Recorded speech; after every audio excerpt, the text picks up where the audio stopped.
சீமான் வந்து தமிழ் தெரியாத வேட்பாளரை நிப்பாட்டார். இந்த விஷயத்தில் மாட்டிட்டார். பார்த்து அவர் அடிக்க போகிறான்னு அவருக்கு தெரிஞ்சிடுச்சு. உடனே என்ன செஞ்சிட்டாருன்னா, திராவிடம் தான் இதுக்கு வெக்க பண்ணணும், நான் ஏன் வெக்க பண்ணணும், அவங்க தானே படிக்க வச்சாங்க அப்படின்னு திருப்புறாரு கதையை. உங்கள் கட்சியில் உள்ள மற்ற வேட்பாளர்கள்லாம் படிக்க தெரியல தமிழ், அவங்களும் திராவிடத்தை தான் படித்தாங்க, இவருக்கு முடியா படிக்க தெரியல. நீ முதல்ல வேட்பாளர் தேர்வு செய்கிறப்பே கேட்டிருக்கணும், உனக்கு தமிழ் படிக்க தெரியுமாடான்னு கேட்டிருக்கணும். நீ அது ஒன்றும் கேட்கல. உனக்கு தொழிலதிபர்லாம் பிடிச்சி உள்ளே போட்ட. அவங்க தானே செலவும் பண்ணுவாங்க, கொஞ்சம் பெட்டியும் கொடுப்பாங்க, ஏதோ சமாளித்து ஓட்டிக்கலாம்ல. அந்த ஒரு காரணத்துக்காக இந்த வேலையை பண்ணுறாரு. இதில் வந்து நீ வந்து தமிழ் தெரியாத வேட்பாளர் நிப்பாட்டி விட்டு திராவிடத்துக்கு மேலே பழி போடுற. அடுத்தது என்னென்னா, இந்த விஷயத்தில் கண்டிப்பாக நம்மளை அடிப்பானுங்க, ட்ரோல் பண்ணுவானுங்க, விடமாட்டானுங்க. அடி கண்டிப்பாக உண்டுங்கிறது அவருக்கு தெரிஞ்சிச்சு பார்த்துங்க. அப்படின்னா அடியோட அடியாக இன்னொருத்துக்கும் சேர்த்து அடி வாங்கிக்கலாம் அப்படிங்கிற முடிவு எடுத்துட்டார் பார்த்துங்க. இன்னொரு விஷயம் சேர்த்துட்டாரு. என்ன விஷயம்? இது மிகப்பெரிய விஷயம்.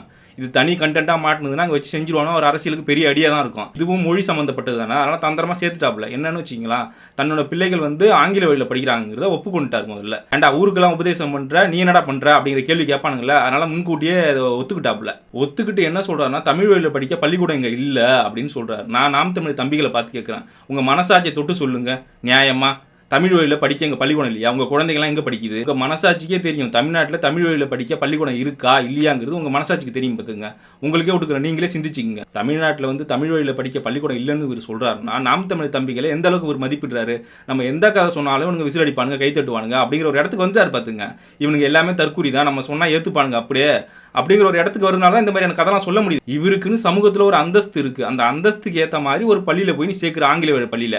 ஆனால் நீ என்ன கதை உருட்டுறன்னா, இங்கே வந்து தமிழ் வழி பள்ளியே இல்லைங்கிற. இதை நாம் தமிழ் தம்பிகள் நம்புவாங்க, நீ நம்புற. அப்படி தானே?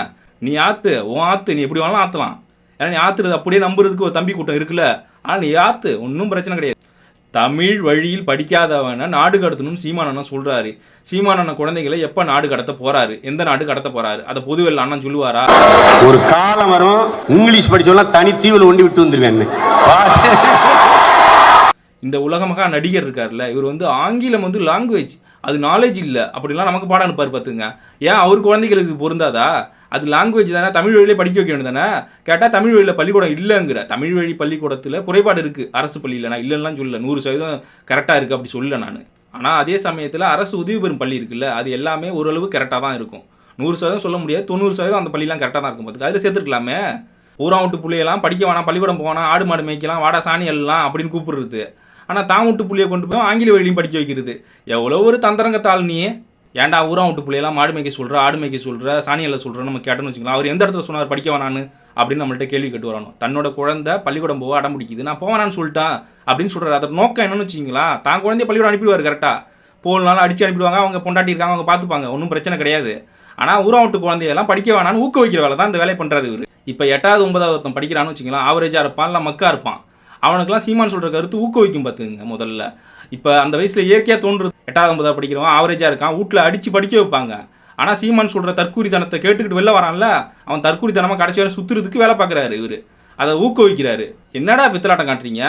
ஆடு மாடு மேய்க்க சொல்கிறதுலாம் ஊரா விட்டு புள்ள தானா? உன் விட்டு புள்ளைய மேய்க்க சொல்லு, சாணியில் சொல்லு.